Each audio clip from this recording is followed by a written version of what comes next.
Just because you've received $200,000 from us doesn't entail any obligation on our part, my eldest son's wife admonished me, despite my footing the bill for their new house. Reflecting back 15 years to when my husband passed away, it was an immensely challenging period to raise children as a single mother. The bankruptcy of Lehman Brothers had triggered waves of recession, making job opportunities scarce, particularly for someone like me who could only manage part-time work at the time. Full-time employment felt like a distant dream. How he persevered through those hardships and pulled myself out of poverty, I managed to purchase a new apartment for my eldest son and his wife. However, instead of gratitude, my eldest son's wife continued to show disrespect. Frustrated and at my wits' end, I turned to my son, asking if he had anything to say while his mother was being treated so poorly. His indifferent response stung. "See what happens when you stop paying." That moment, something inside me snapped. "Well then, I will," I declared, cutting off all payments. And thus, I am Emma, currently 53 years old, a single mother who raised 2 boys on her own. I got married at 20, bore my eldest son Edward at 22, and 3 years later, welcomed my second son George into the world. Life was good with my loving and family-oriented husband, who worked for a small to medium-sized enterprise. Our modest lifestyle reflected our financial situation. We made do with the cheapest groceries, indulging in grilled meat only on payday. Tragedy struck when my husband died in a car accident, leaving us without his income. The savings we had set aside quickly dwindled, and I found myself working tirelessly to make ends meet. Despite my efforts, full-time employment eluded me, and part-time jobs paid meager wages. I refused to resort to work that exploited my sexuality, despite the potential for higher earnings. Desperate to improve our situation, I turned to the computer my late husband had purchased and explored ways to earn money online. Starting a blog titled Single Mom's Child Rearing Struggles, I subtly incorporated affiliate marketing, hoping to supplement our income. To my surprise, the blog gained traction rapidly, attracting attention from online articles and magazines, resulting in a steady stream of income deposited into my account every month. Requests for lectures started pouring in, and before I knew it, I had earned the title of Queen of Affiliate Marketing. Leaving behind my day and night part-time jobs, I made affiliate marketing my primary source of income, hosting lectures and seminars on the side. Suddenly, I found myself living a lifestyle so opulent that it seemed unbelievable compared to the days when I struggled to afford even a school backpack for George. However, as our financial situation improved, cracks began to appear in our family dynamic. Edward, basking in newfound extravagance, neglected his studies and ended up failing a year of high school. Refusing to repeat the grade, he dropped out altogether, immersing himself in the nightlife scene and falling in with a troublesome crowd. Looking back, I realized how foolish I was to get carried away by my newfound success, neglecting my role as a mother. Caught up in the whirlwind of lectures and accolades, I failed to be there for my sons during their crucial adolescent years. Instead, I showered Edward with money whenever he asked, oblivious to the harm it was causing. While Edward spiraled into trouble with the law, George, in stark contrast, remained steadfast in his studies, distancing himself from negativity and injustice. Their paths diverged drastically, straining their relationship. George, witnessing Edward's aimless existence, voiced his concerns, urging me to stop enabling him. Determined to help Edward find purpose, I secured him a job at a publishing company through a connection. Yet despite my efforts, Edward's disregard for responsibilities led to his eventual dismissal, leaving me frustrated and disappointed, especially considering the publisher's support in turning my success stories into books. I found myself apologizing once again, this time for the irresponsibility of my over 20-year-old son. However, to my surprise, they offered their own apologies, admitting that our guidance had been lacking. It was a bitter experience for all involved, leaving no one feeling fulfilled. Feeling unfit to be used by others, I resolved to venture into something on my own. Despite his own lack of perseverance, Edward finally expressed an interest in starting his own business. I invested in his venture, an import business, only to suffer significant losses when he treated it more like a series of sightseeing trips than a serious endeavor. Optimistic due to my extensive network of friends, Edward then turned to network marketing. In support, I purchased pots and water purifiers, hoping for success. Unfortunately, this too ended in failure. Matters worsened when Edward registered George as a member without his consent, damaging their relationship and leading to more apologies from us. Despite these setbacks, Edward met a woman through his network marketing efforts and began discussing marriage and future plans. Hoping it would inspire responsibility, I supported him once more, buying a new condominium for their home. However, their life remained unstable, and they forewent a wedding ceremony.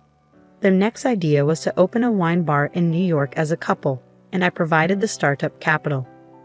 With Edward now 30 and married, it was clear he couldn't rely on his parents forever.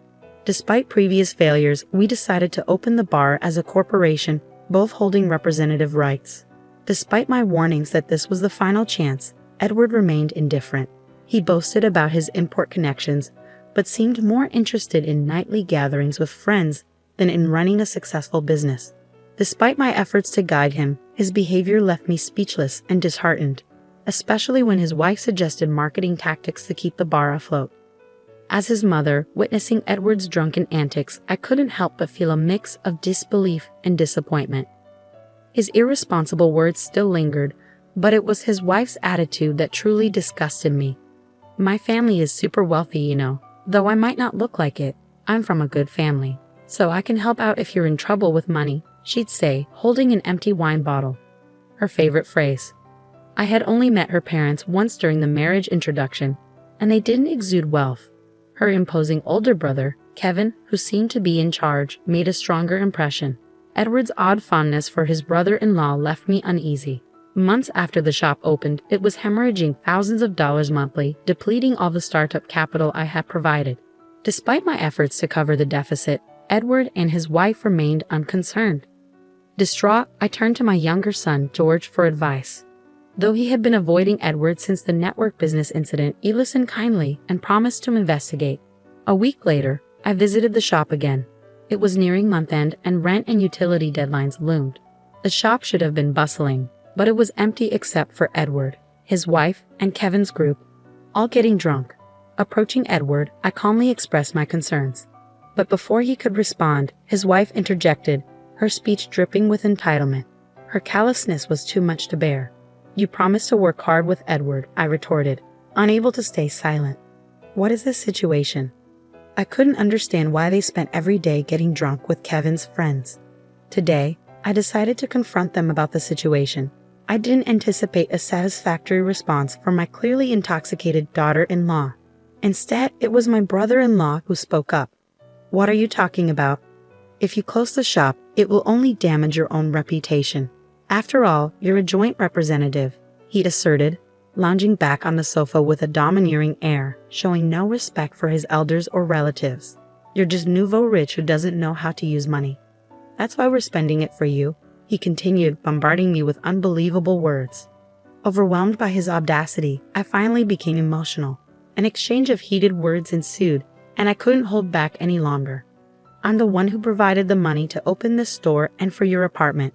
How can you say such terrible things?" I exclaimed, feeling the weight of my husband's absence keenly. Unable to tolerate the insults any longer, I turned to Edward, hoping for support. But he remained silent, even as his mother was being insulted in front of him. "Then try stopping the payments," he retorted callously, his words cutting deep. Something inside me snapped. "I'd be happy to do just that," I declared, leaving the shop with those words ringing in the air. As I exited, I heard her shouting after me, as if to ensure I heard her challenge. Days passed, and at the turn of the month, they summoned me to the store. It seemed they were feeling the pressure from all sides due to the missed payments. Reassuringly, George agreed to accompany me. Arriving at the shop, I found Edward, his wife, and Kevin waiting. Kevin, ever the provocateur, remarked sarcastically about George's presence, insinuating he was my bodyguard. Thankfully, Edward clarified that George was his younger brother, and Kevin seemed to understand, his speech surprisingly clear without the influence of alcohol. However, I noticed something amiss. Edward remained standing while his wife and brother-in-law lounged on the sofa. Kevin wasted no time in addressing the situation, his tone heavy with accusation as he rested his feet on the table. I couldn't contain my anger at his utterly outrageous behavior and snapped back, reminding him that it was none of his business. But George intervened, urging us to continue as it wasn't entirely unrelated. Introducing himself once more, he revealed his profession. I am George, an attorney. I am going to sue Millie and Kevin, who claims to be her brother, for fraud and embezzlement. His calm demeanor left the three of them puzzled. When did you become a lawyer? Edward asked incredulously, as George had still been a high school student during the network business incident that caused a rift between the brothers. Since then, Edward and George hadn't communicated much, leaving Edward in the dark about George's endeavors. Undeterred, George proceeded to lay out the facts. Firstly, Millie, you and Edward are living together in the apartment purchased by our mother, and you're working together in a store financed by her. However, since you haven't submitted a marriage certificate yet, your arrangement is considered a de facto marriage. Ignoring Edward's question, George pressed on. Interrupting, Edward turned to Millie in surprise, questioning whether they had indeed not submitted their marriage certificate. Flustered, Millie settled back onto the sofa, struggling to find her words. Realizing that George had likely uncovered this information beforehand, he smoothly continued. In addition to that, Millie, you have been in an intimate relationship with Kevin for a long time and have been cohabiting with him right before you started living with my brother. Edward's expression shifted from surprise to annoyance. Wait, is it true, bro? He demanded, finally grasping the gravity of the situation. I couldn't help but glare at him as George laid out the damning evidence. And aren't you staying at Kevin's house several times a week even now? This means you are in a state of de facto marriage with him as well. You have deceived Emma and Edward and used them for your money-making. This can be interpreted as a fraud charge, George asserted. My eldest son's wife was thrown into disarray by George's words.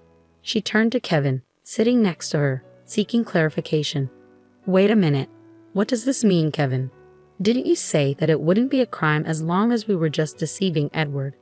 Millie admitted, out of sorts with George's accusations, revealing that she had deceived Edward at Kevin's instruction.